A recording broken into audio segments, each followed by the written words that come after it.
Happy spring. I want to talk about vigilance today. I thought that was a perfect Saturday spring topic. And, 2026 is about new leaders coming into the space, all of us having a leadership that we're bringing in this year, all of us having a way we're meant to step forward and direct something and be in a new type of leadership. We're seeing like everybody, hey Nikki, we're seeing all the people, that have had authority and power and leadership, and they can't be holding that.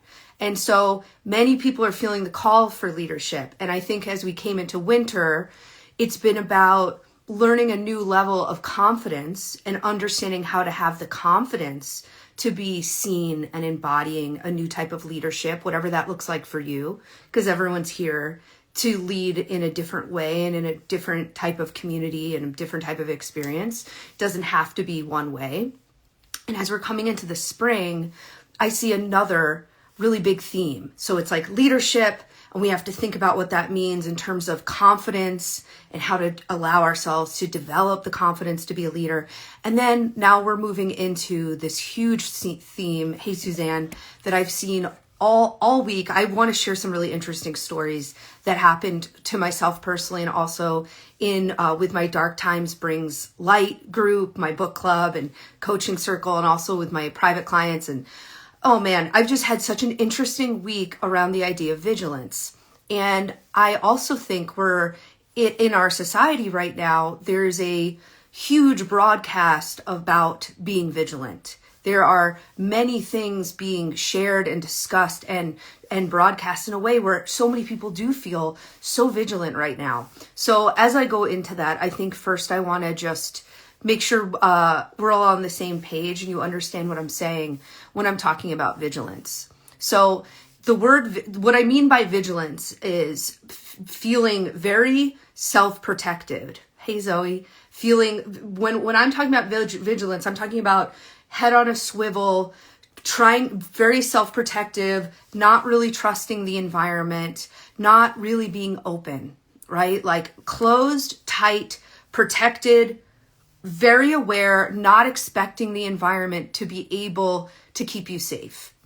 And the truth is like we need to have vigilance sometimes. It's actually reckless to not know how to be in touch with vigilance. And all of us have had experiences and trauma and situations that we've been in our environment and in the world that would have made us feel vigilant, where the environment didn't protect us, where we didn't feel like anyone had us, like where we did have to close. But I started to think a lot about vigilance in this way. So, hey, how you doing? So I've always kind of I understand what vigilance is. Most of us do. I've started to think about vigilance much more in the last decade, because when I started to do a lot more work around like sexuality and desire and opening the body and opening your energy so you actually can feel what you want, you can feel what's actually happening in your life, you can feel pleasure, you can feel the grief, like you can feel your life and you can feel what's happening, and you can be open on a somatic level, on an emotional level, on a spiritual level. Like as I was doing a lot of work around that really for the last 20 years, but like 10 years ago, I was part of this community that really used the word vigilance a lot to explain when we're very cold, when we're very frozen and numb and unable to open to sensation, to physical sensation, to our desire. And that's what happens when we're vigilant. When there's vigilance, typically the body is closed and frozen in some way. We're numb in some way. We're not able to open. And if we're going to have confidence, if we're going to build a new world together right now, if we're going to become leaders, and also just like be here in the Aquarian age and enjoy our life and be open to the life we were born to have, and to just be connected and participating, we have to be open. And vigilance closes us, and it's okay to be closed for a short period of time, but all of us have something typically all of us have something that we're still very vigilant about. That vigilance has never shut off. So sometimes it's something with our body, it's a type of intimacy, it's a type of feeling. There's a way all of us have something that we're vigilant about, not in the short term, like, okay, this is a moment to be closed and self-protected, but we're kind of chronically vigilant in a certain area. And so that is good. We all like, the other thing to like, that we want to learn is what vigilance looks like for us. So vigilance can look like a shut down, numb, frozen physical experience. It can also look like being super defensive. It can be like not allowing connection. It could be self-sabotage, where we don't allow things we really want because we're not sure how to open to have them. I know for me, like what vigilance looks like for me has been over responsibility. And so maybe you relate to that one too. Like vigilance, can, because my vigilance is developed from experiences where I didn't feel like there was anyone else to be responsible in this moment of intensity, or I was in a lot of situations where like nothing could be controlled. It was a crisis. When I'm vigilant about something, it's like I get overly responsible, because when we're also vigilant, like we stop knowing what is ours to do. We stop being creative in these areas because we are closed and we are just trying to stay protected. And I've thought about vigilance. So vigilance is something I've been thinking about a lot for like the last decade. And then I was thinking about it a lot this week because it started on Sunday with my group. So for my winter, I'm doing my Dark Time Spring Light book club and coaching circle every season this year. But for the winter, we're right at the end. We're actually having our final session next week, for the equinox. And the last process we've been in is for people to sort of let go of something. Hey, Perry, to let go and to kind of like let go of something that's kept them from stepping forward in leadership. That was a big part of the winter group, is like feeling this calling to be a leader in a different way in their life and to tell the story of their life in a different way and to understand the story they've lived until now in a different way. And so the process has been like one last thing is falling off. And what it really was like the vigilance people have had around not knowing how to go into that area of their life because they feel guilt or they feel shame or they feel afraid of doing it wrong. Like when they were in a space where they could finally, the way we start to, and we'll talk about that in a minute, like how do we begin to let go of vigilance?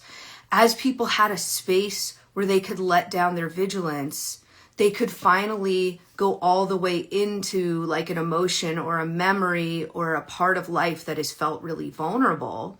And instead of closing because they're vigilant in that area, because they felt like they need to protect themselves in that area, they could relax and open, and the process could like move through. And now they have a lot of freedom there. Now they feel ready to have more confidence, to be seen, to offer something they haven't offered before. And so when we start to understand where vigilance is playing out in our life, and we are in an environment that supports the vigilance to come down, then we can like get a lot of freedom. And that's a tough thing right now, because it's like, how do you open your heart in a world that's very heartbreaking? How do you open and allow yourself to feel safe and free when we're living in a world where we're constantly told, remain vigilant and it's only getting worse? Right? And that keeps people from their creativity. That keeps people from being in their leadership. That keeps people from offering what is theirs to offer at this unprecedented time. So yeah, I noticed that in the group. And then I noticed, I'll share just my group and then I'll share my own experience. And then I noticed all of my sessions, hey Beth, through the week really held that flavor. It's like, finally, something that had felt too scary to let anyone in on, too scary to admit, too scary to be vulnerable about, like something finally fell away And it's like, they can just be free. Like, they're free to actually feel the way they really feel. They're free to admit what they really want. They're free to finally create the book or the business or the project that they came to work with me on in the first place, because now they've found the reason they were actually closed and blocked from doing that. They found the reason they have felt vigilant and unsafe and unable to like let their hair down and be themselves. And it's very hard to succeed when we're not being ourselves, you know? Like, that's actually where the most prosperity and the most enjoyable prosperity is, when we get to feel abundant and connected and happy, and we know we're really being ourselves. It's not some sort of like performance. It's also a hard time in the world to feel that, right? So a lot of this is like how to be authentic in a world of masking and fakery and stuff, and also like how to feel safe and open at a time that feels like, who do we trust? How do we trust? What are we going to do? But if we constantly stay closed and frozen and in a performance, nothing can move forward. That is not what the calling is for us right now. The calling is on our authenticity, our confidence. There's so many open spots, right? Like the pedestals have crumbled. It's really our time, all of our time, to be who we really are and to contribute. And in order to do that, we do have to feel safe. So how do we begin to do that, right? So first is, how do we get out of vigilance? We first have to get like connected to our body. So there's all different ways to begin to connect, and we'll do a little energetic before we complete here. It's like we have to start getting connected to our body. We have to start feeling safe in our body and in our relationship with ourselves. We have to start to let thoughts and emotions move. So for a lot of people, like obviously talking to someone who can really hold you is great. Creating an experience of being in community where you really feel people are available to hear you and support you is great. And I think also a writing practice is wonderful, to just like start moving the things that are moving through your head and your emotions, and just get into a regular practice of getting it out of the body. We also want to make sure you have what you need. You know, like for me, part of the vigilance I had been in is that this past year, I've been severely anemic and didn't realize that. So I was in this survival mode. My system was in a vigilance and a survival mode because I did not have enough blood, oxygen, and iron, hemoglobin, right? And it was influencing the way I was seeing things. And especially moving to high altitude like this, it was influencing how I was feeling. And then it began to influence the story I was telling. So you want to make sure your body actually has what it's needing, like the rest and the touch and the movement and the breath and the nutrition and the minerals. We have to make sure we have what we need so that physical part, we can be taken out of some of the vigilance, right? Because we actually are safe and open. And, the right environment. So it's like the right physical environment and then the right outer environment. And it's like being in community, being around people, being in relationships where we feel like we can begin to let down the vigilance. Then that means also a space where we don't have to rush or have pressure, have urgency. So like open, slower, softer space. That's going to begin to help take us out of vigilance. Just being in a space where you feel welcome, where you feel support, where you feel like there's no deadline, or getting out of vigilance is a slower process. And we're actually right in that process in terms of like winter to spring. Something when you think about somatic vigilance, there's also the idea of de-thawing. So the places in us that have been psychologically or physically frozen, it's like the first step to move from being tight and closed and vigilant into like actually being open and free and being able to take in pleasure and like really be connected to what's happening. That is going to require a thawing out process. So what happens when something goes from solid to liquid, right? Or when the ground has been frozen over and now that's beginning to melt. There's emotion, there's water. You're gonna be clearing some things. You're suddenly like, oh my God, there was like garbage frozen into the grass for the last 5 months that I didn't know about. So we also want to be in an environment where we like let things begin, where we feel safe to let things flow and release, you know? And so maybe not all of your life and your job and your environment is going to feel like a safe space to be moving and flowing and thawing out, but you create these practices with your body, with your spiritual and writing practices, with creating environments where you can be held by someone else or in a community or dance or movement, right? Like you create these spaces in your schedule so that you begin to release the vigilance. And you also start to set boundaries around the conversations you're in and the content you're consuming. And it's not to be bypassing what's going on. So when I'm talking about getting out of vigilance, I'm not saying ignore the world we're in, because I think we're here to participate and lead and very much understand what's going on in the world. People are always shocked by, I kind of know about everything. I was a journalist. I went to journalism school. Like, I am not one of those spiritual guides who like doesn't know or like needs to stay away from things. Like I'm also an Aquarius. Like I love a rabbit hole.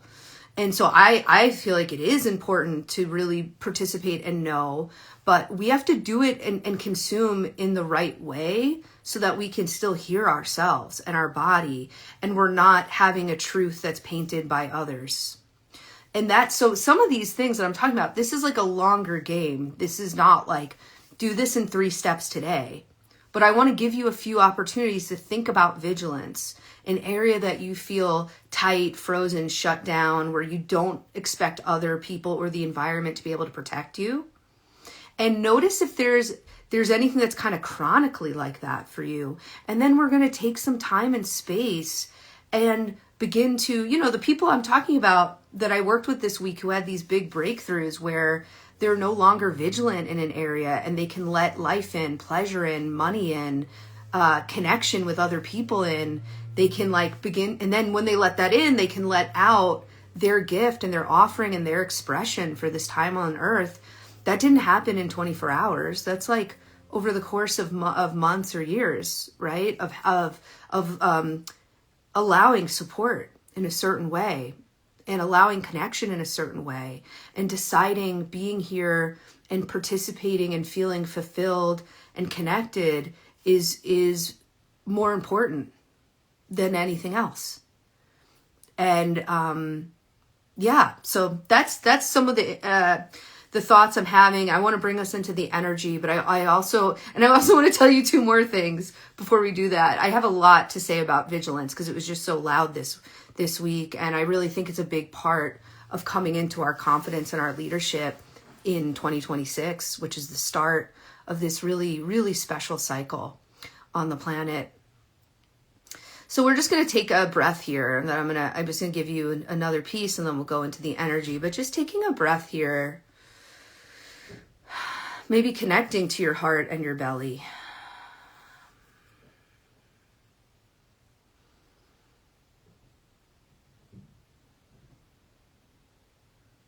Letting it feel safe to release a level of vigilance, because in this moment, you are safe. Wherever you're watching this from, in this moment, you can let the body relax.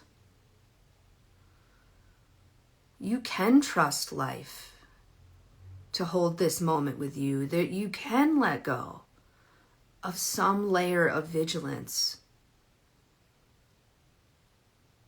And we're just going to let in the idea of being curious, like letting it be interesting where you have vigilance, letting it be interesting that there's an area you're frozen or shut down or have a keep out sign. That's not wrong. But that's interesting. What's underneath there? You don't have to force your way or invite people you don't want in there, but it's like just time to get soft and curious. Because people who are not controlled by vigilance are the people who get to like play and explore and lead and have big purpose in this world in a way that they enjoy. That's the other part, right? Like actually enjoy it. And so what is the benefit of broadcasting information in a way that keeps people constantly vigilant and celebrating people who are giving you a mask? It really takes a lot of people out of their power. So that's our work this year. And sometimes we have to revisit things that would have made us feel vigilant before to realize how much we've changed. So I'll just give a little personal information here. When I first moved here in the fall, and I was super burnt out, and also I've never lived in like the mountains. You can kind of see behind me, you know, I'm living in Asheville in a mountain town, and I moved here because I was feeling really depleted, and I knew I needed to receive and relax, but I didn't know part of what that was I'm anemic, and I'm like literally physically depleted. And, you know, it had been a while. Like I've worked through a lot of years of trauma of feeling like I'm the only one, like it's on me. There's been a lot of things in my life because I've had a lot of loss and because I was just in a lot of initiations that were about me and my journey and being there for my family and, you know, different things. I have had a lot of armor and a lot of vigilance. And I moved here to begin to let that go. And when I was first here, I didn't know about like bears. I mean, I knew about them, but I didn't know, you know, the bears are just here.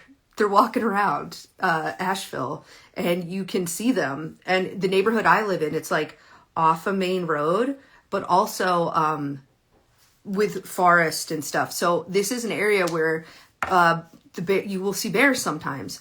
And when I moved here in the fall and I was suddenly having bears come up to see this window behind me, this is where I work, bears would be like coming up here.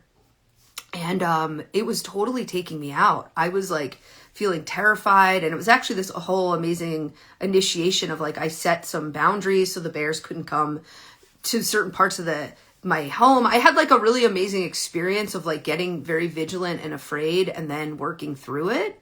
But it really did like take me out. Like if I was sitting in here after work, you know, watching a movie or reading a book and a bear came up to the window, it's like, that's it. Like I really can't relax the rest of the night. And I hadn't seen them in a while because the bears have been hibernating. And then this week I was in the middle of a session during the day facing out this way. And I was actually in the middle of talking to someone about her life as a matriarch and being able to follow her path and her creative journey she's having right now as she builds a business. And like, no matter what happens, not letting letting that desire carry her through and not take her out, even though she has a lot of responsibilities in her life. Literally, as I said that, a mother bear and 3 babies were walking at me at this window. They started walking towards me because I had made a roast lamb and I had windows open. And I don't know, I just like wasn't being vigilant because I wasn't thinking about them. And they smelled that and they're coming out of hibernation. And suddenly I saw them walking at me. And as I said, in the fall, like I had such vigilance, but my body was also in a different place. Now I had some experience seeing bears. I have more of the nutrient and the oxygen that my body's needed. And I was in the middle of a deep process with someone. And so I just stood up and I shut the doors and I shut the window. And then they realized like, oh, okay, like not for us, like not available for us. And they just walked on. And I have one picture of the baby bear that I took before they walked on. And it was like actually such a great experience because it was the first time I had interacted in that way where I saw like, yeah, I set a boundary and they kept moving. I don't need to live in vigilance. If I'm going to live in Asheville and there's going to be bears, I'm not going to live in vigilance with that. I'm going to live in a way where I can allow there to be bears around, you know? And I'm actually glad that happened. It was beautiful. And it was also like symbolic of the waking up. And it also gave me a felt somatic experience of bears aren't attacking me. I don't need to be vigilant. I just need to be aware. I just need to be aware. So that's kind of where we want to switch the track to, is not being reckless or disassociated or disconnected, right? That's not the only other option. It's being connected, tuned in, aware, connected to the body, connected to the environment, paying attention, feeling, right? So it was like, oh yeah, I just know, like, I don't make food and leave the doors and windows open. Like, like, and I actually haven't seen them since, but it was just like, oh, this is great. And, and the final piece before we just go into a little bit of energy is like, so when we can do that, when we can feel connected and our body is sort of like not in vigilance, but it's aware, and it's like, oh, okay, I got to move that. I got to shut the door. That brings me to the only other piece I want to land with you, which is when we take ourselves out of vigilance and we're open, alive, connected, we know what is ours to do. And in a time where a lot of things can feel overwhelming and senseless, people can end up just kind of numbing out and feeling very powerless and feeling very and there's some of us who are, if we have the opportunity to be alive and well and enjoying our life, to me, I think of that as, I do that in honor of everyone whose current reality does not afford that. Like if our current reality affords us enjoyment and prosperity and well-being, we want to be feeling that. We don't want to be numb to that. And when we're not numb to that, then we can know what is ours to do. We don't have to save the whole world, but there is something that we are here to contribute and be part of saving and be part of protecting and be part of changing. And when we are out of vigilance and open, we'll know what is ours to do. And so all of my sessions this week, all came, that energy of vigilance and releasing it was so strong. Even my very final session of yesterday, the theme was getting out of vigilance. And it was the last one of the week. It was kind of funny because it was like, but that was really the whole theme. And before the session, I had gone to an appointment and I stopped downtown to get my earrings fixed at this jewelry store.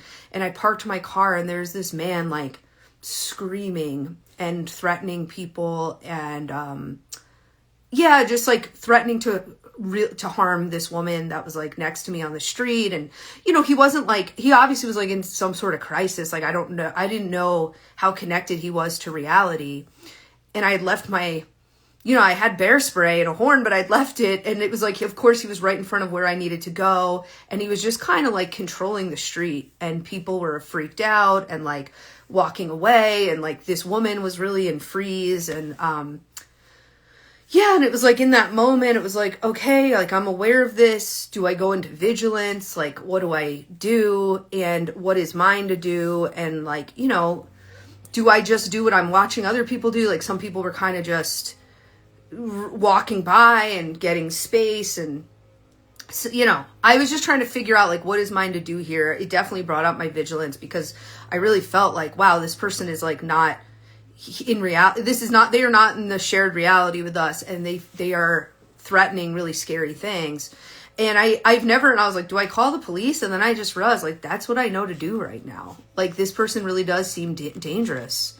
And so I ended up calling the police and explaining what was going on. And, then I even saw police vehicles sort of driving around and they didn't, I tried to flag them down and they didn't stop. And then I just like went into a store and like the police weren't coming. And then all of a sudden the guy was in front of that store and like screaming and freaking people out. And I like called the police again. And I was just like, where are you guys? Like, I think you really need to come here. Like, it's not clocking for you. Like, this is, I don't know. It really felt like mine to do. Like, actually, we really need someone here to help this guy.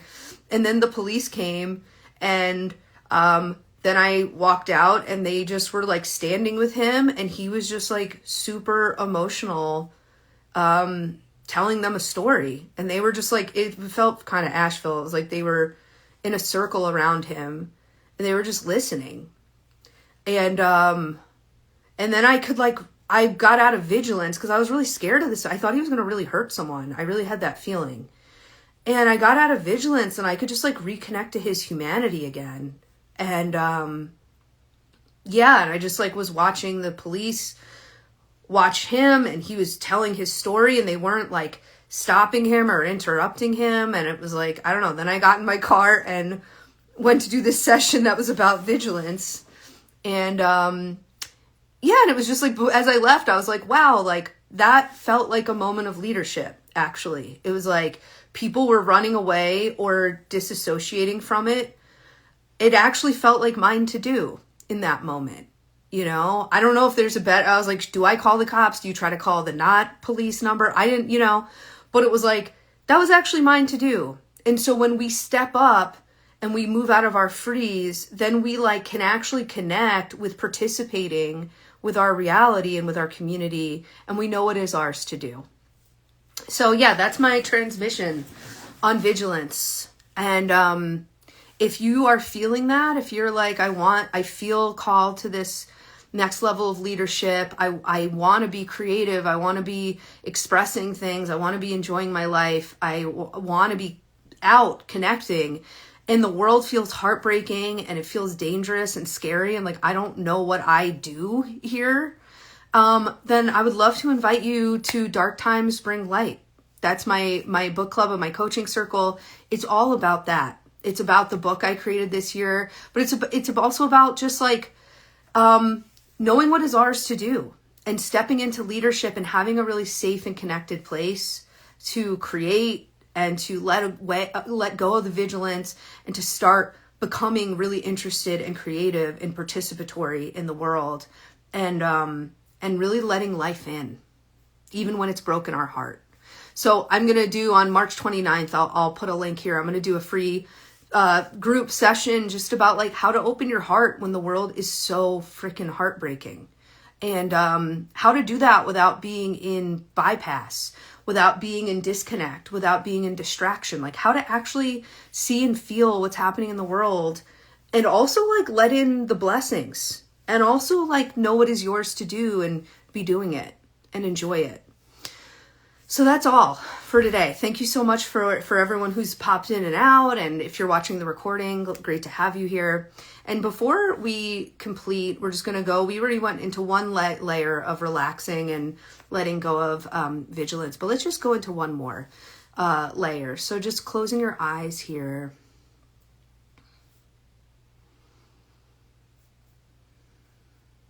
And just inviting a little piece of you. Maybe it's an inner child part of you. Maybe it's not. Maybe it's just like a little piece, but just like this little piece of you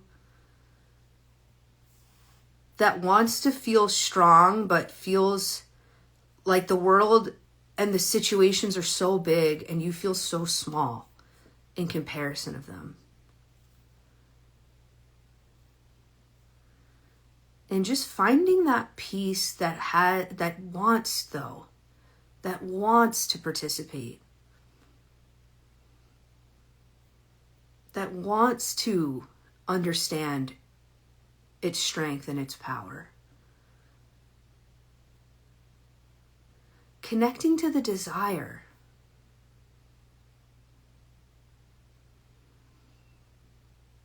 And just holding there.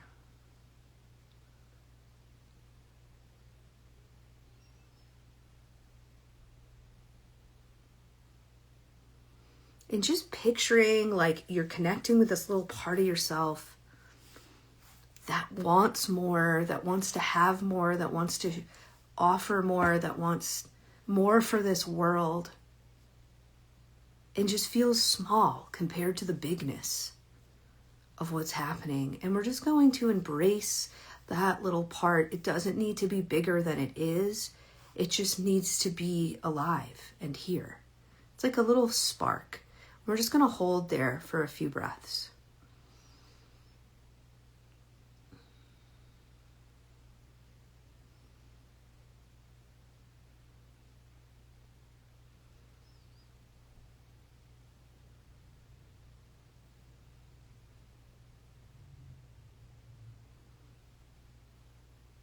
And letting that little spark come forward, that little part of you come forward.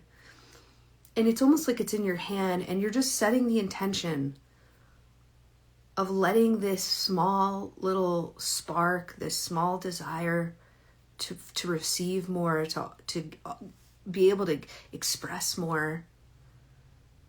Just allowing it to be bigger. It feels small because it's not been given permission to be bigger yet. It's not actually so much smaller against such a big thing. It's just been kept small. And so we're just going to begin to let this little spark of creation and strength and courage get bigger. Sometimes things happen in our life that it's just like, that better get bigger. And sometimes we're in a world where it's like, hey, that part that wants to participate, that better get bigger. And so just feeling that little part get bigger, picturing it like a blossoming flower.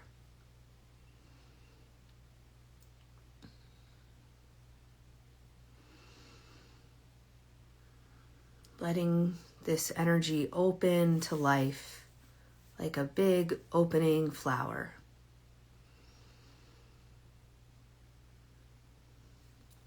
And if you're participating in this and letting yourself feel this, then just making the commitment just for today, I'm going to let this stay open. I'm going to let this part of me that it wants to get bigger, that needs to get bigger, this courage, this strength, this desire to step forward in a new way in this world at this time, I'm going to let that get bigger.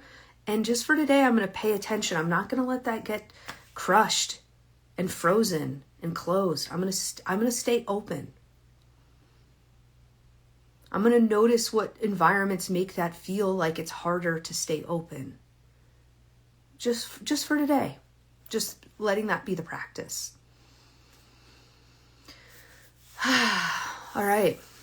Beautiful. So we'll leave it there, letting that kind of coming back into your heart, knowing we are connected by heart, sending gratitude to the guides, the guardians, the elements, the ancestors, everything that's holding our own higher selves, everything that's holding us and the world in this moment. Okay, look forward to connecting again soon. If you'd like to come to my free class about keeping your heart open to enjoy and offer and participate when times are heartbreaking, that'll be on Sunday, March 29th. And if you're interested in Dark Times Bring Light, because they do, that's my club. It's every season. That starts in April. So I'll have some more information here. All right. Have a beautiful day. Thank you so much for staying with me for this process. Okay. Bye.